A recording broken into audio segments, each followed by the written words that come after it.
This is Chop. Welcome to my channel. Hope this video finds you in good spirits. Just gonna go for a ride today. Ride through town, around town. Just get a few miles under my belt. I'm doing a little bit of a test today. I got the visor up on my helmet because I want to see how that sounds in the GoPro, because apparently with everything closed up, at least from what I read, it actually creates a little bit more wind noise inside the helmet because it creeps in from the creases and cracks, the natural cracks in the helmet. So if you leave the visor up, apparently, and just talk low, which I'm trying to talk low, the sound is actually a little bit better. So we're going to give that a try today. I'm going to see how this works. I'm always trying to find the best possible vocal sound for my setup. Looks like my Camaro right there. Always trying to find the best possible setup to hear vocals on my GoPro and keep the wind noise out. Seems kind of counterintuitive to leave the visor up and talk low to get better vocal sound, but we're going to try and do it anyway. So I'm just trying to talk low. The natural tendency is to kind of raise my voice when I'm on the bike because everything around me is so loud. So just by instinct, you know, you're kind of yelling in the helmet, but apparently you don't need to do that. We're going to give it a try.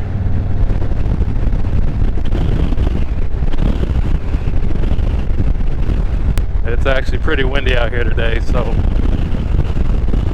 I can barely hear myself talk with the visor up. So I'm really curious to see how it sounds when I go to edit this video. Don't do it. Don't do it. Thank you. It's real nice out today. It's just under 70 degrees. I have a sweatshirt on and a jacket, and it's almost too warm for this jacket, but you know, it's kind of right in that spot where a jacket makes you hot, and if you're not wearing a jacket, you're cold. Oh, the wind just knocked my visor down.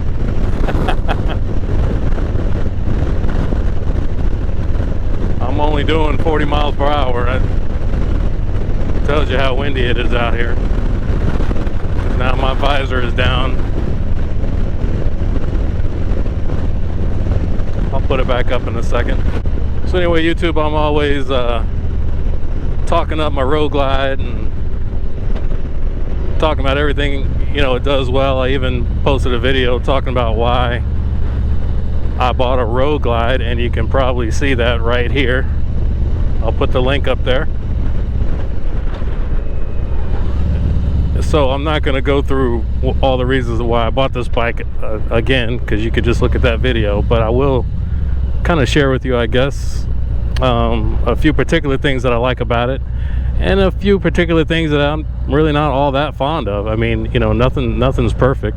So one of the interesting things about what I do and don't like about this bike is the fairing. The thing I don't like about this fairing on the road glide is basically aesthetics. It's how it looks from sitting in the cockpit. When I'm sitting here in the cockpit and I look at it, it just looks pretty bulky. It looks bulky on the sides, and it's not really shaped. It's not symmetrical, I guess. And I know I'm being nitpicky, and some of you you're probably laughing at me, but it just doesn't look symmetrical. I've got a couple small circles here in the gauges. I got a rectangle up there, and I got a couple more small circles over there. So, and it kind of sticks out towards me over here, and it's bulky on the side. So I've never been a huge fan, I guess, of the appearance of the inner fairing. Now, the reason I bought this bike has a lot to do with the fairing itself, because it is mounted to the frame. It's not mounted to the handlebars. Again, I kind of talk about that a little bit more in one of my other videos.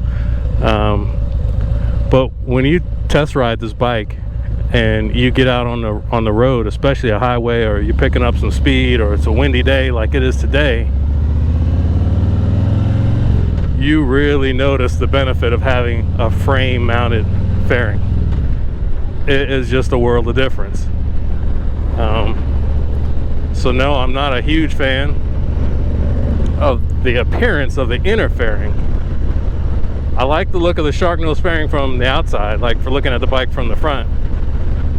But from sitting in the cockpit, I'm just not a huge fan of it. But one of the reasons I bought this bike again is because of that shark nose fairing. I feel nothing on my arms and my wrists as far as pressure on the handlebars from the wind. I feel nothing. You know, it's fantastic. So that there is one of the main reasons why I bought this bike.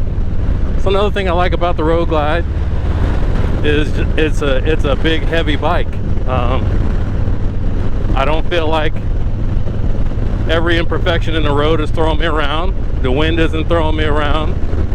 The ride is nice, it's comfortable. I don't feel every single tiny little joint in the concrete, pothole. It's a heavier ride, it's a sturdier frame, suspension. It feels nice when you're riding.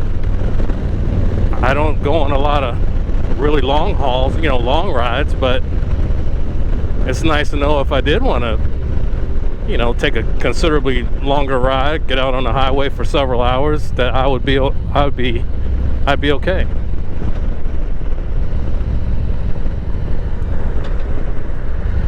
See, now I feel stupid because every rider out here just kind of got a t-shirt on or or a little thin shirt, and here I am, got this sweatshirt and a jacket on. So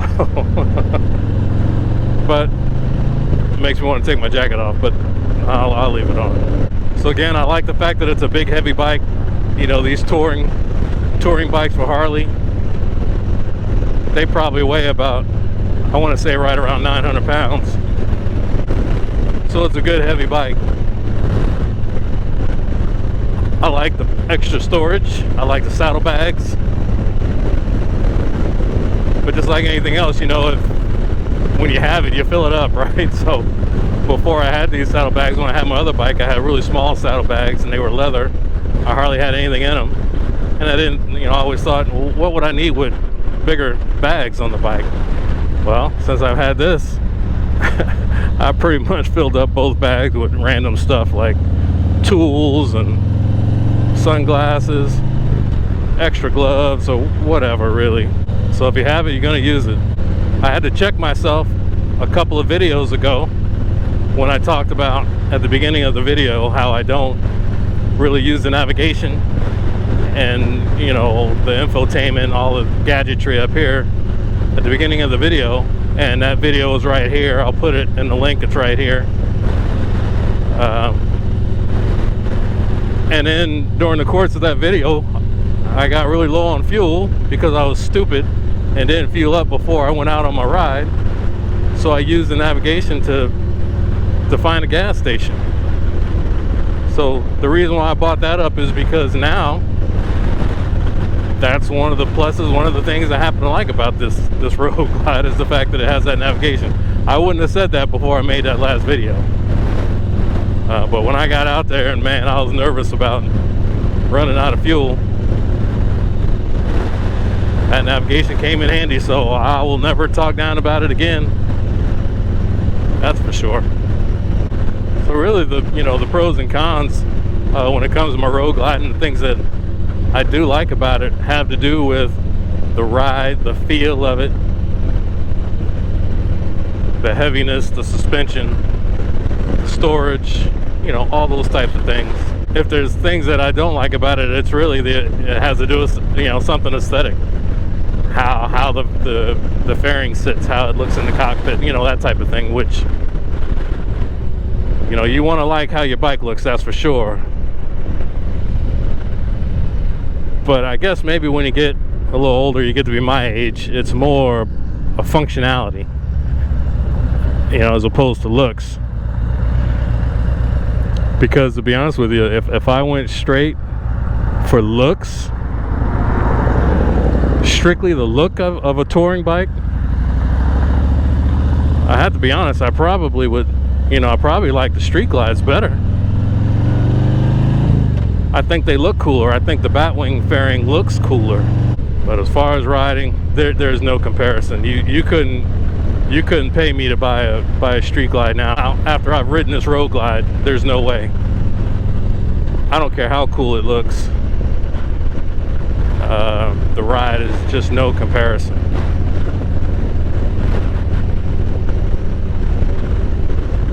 So there you have it. The big part of this bike for me was the fairing. So another thing that I'm not a fan of, and I know this is something that you could change out. People are probably gonna send me a message saying, oh, you could change out your handlebars, but I'd never liked how the stock handlebars look. They kind of come up and then they curl back and angle back toward me, so my hand is almost to the side, if you can see it, as opposed to being out like this, which you could change handlebars, of course. Now I went to the Harley dealership, talked to one of the service guys about it, and what I asked them was, how hard would it be to just push these handlebars forward a little bit? Not necessarily get new handlebars, but just push these forward. Not necessarily to buy new handlebars and replace these, but if it was possible to just kind of roll these forward so that, you know, I'm stretched out like this a little bit more, as opposed to being all the way back here. I'd like to be like this, so maybe if they could roll them forward. And the service guy was kind of hemming and hawing and saying, well, we don't really like to do that, and you gotta do something with a bolt inside here somewhere, and it's a big pain and it never turns out right, you know. And he was just trying to talk me out of it. So, you know, I'm thinking, well, hell, if the service guy is trying to talk me out of it, telling me how it's not a good idea, then I'm not gonna pay him to do it. So now, you know, they're about making money, so I guess there's a part of it could have been, you know, he's just trying to get me to buy a whole new set of bars to replace these. Maybe that's what he was trying to do, like a upsell type thing, which, you know, I was in sales, I ain't mad at you. But man, he was just so negative about rolling these handlebars forward a little bit so I can, you know, so I can go out here. Now maybe he's right, and if you're any of you tech guys are watching this video, you can leave a comment. Maybe he's right. Maybe on the Road Glide there is something funky about the bolts in here and the way it's fastened, that just rolling them forward really isn't the best thing to do. You know, I'm not a motorcycle technician, so I you know, I wasn't really in a position to argue with the guy. But I can get over the handlebars. It's not a big deal. Like I said, if I was really wanting to make a change, all I had to do was replace, you know, exchange them, replace them for some that I like. Obviously, if it was that big a deal to me, I would have done it already. As many other things as I've done to this bike. This was always a nice little ride coming up here, kind of on the outskirts of town. Some nice roads, very few cars out here. It'd be even better if it wasn't so windy. Just kind of cruising along, doing about 40 miles per hour. I think the speed limit is 45. I might stop somewhere and take this jacket off because it is a little warm. I'm starting to sweat. It's funny, I remember the last time I made a video coming down this road, my shifter peg somehow became loose and fell off the rod, and it was a good thing that I was about to shift, because otherwise I probably wouldn't have known it if I'd have gotten too far, and it would have been really hard to find. But if you notice in my video, that's why I'm always looking down like this a little bit, because subconsciously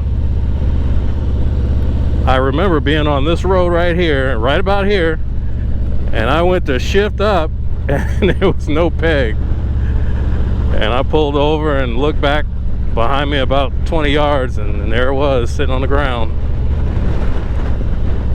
I don't know why it came loose. I thought I had it tightened on there. I put the Willie G shifter peg on there. I swapped out the stock one, of course, and I must not have tightened it down. Actually, I pulled that one off my Dyna, so it's probably the wrong peg. I don't know if these things are universal for all bikes, but I pulled that shifter peg, the Willie G off my Dyna, and put it on here, and it fit, you know, so it hasn't come off since, so hopefully it's a-okay. So I've been going back and forth on whether or not I want to get a tuner. Been doing some research online, and it looks like Vance and Hines has an FP3, I think that's what it's called, tuner. Pretty much plug and play. You download the app to your cell phone, and I mean, it looks pretty slick. I still have about, I think, 4 months left on my manufacturer's warranty on this bike, the original warranty, and about another year after that of an extended warranty that I purchased, because when I bought this bike, it was used. So even though I had some manufacturer warranty left on it, I went ahead and got the extended warranty, just in case, man. You never can be too cautious, I guess. But anyway, I've been reading all the blogs and talking to friends of mine, and you know, they all say that if you get that tuner and put it on yourself, that you're going to avoid your warranty. You know, you can read on the blogs and on the internet, and some people say, well, if they put it on for you, it won't void your warranty. I'm thinking, why would I pay them to put it on when it looks like it takes about literally 30 seconds, because you're just plugging the damn thing into your bike. So why would I pay them to install it? And I read another article where it said, well, as long as nothing major goes wrong as a result of the tuner. And I'm thinking, well, a savvy mechanic, you know, a savvy service guy could probably attach just about any problem to a tuner.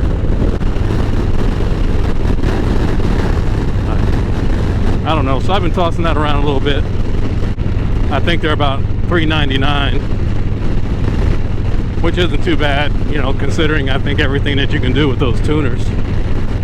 Seems like you can do quite a bit with them. Come on. There you go. I think when I get to Harley, I might come out of this jacket. I don't know. I'm still wearing long sleeves. Like I mentioned in one of my previous videos, which I will try to post a link right here, I try to always wear long sleeves, you know, some sort of jeans, if not riding pants. I always wear gloves, a full face helmet. I think I might come out of this jacket today. I have a riding shirt that's armored, you know, that normally I would wear that when I'm not wearing this jacket. But I do still have a long sleeve shirt on, so I'll probably come out this jacket when I get to Harley, since I'm really not too far from the house. The water looks really pretty today.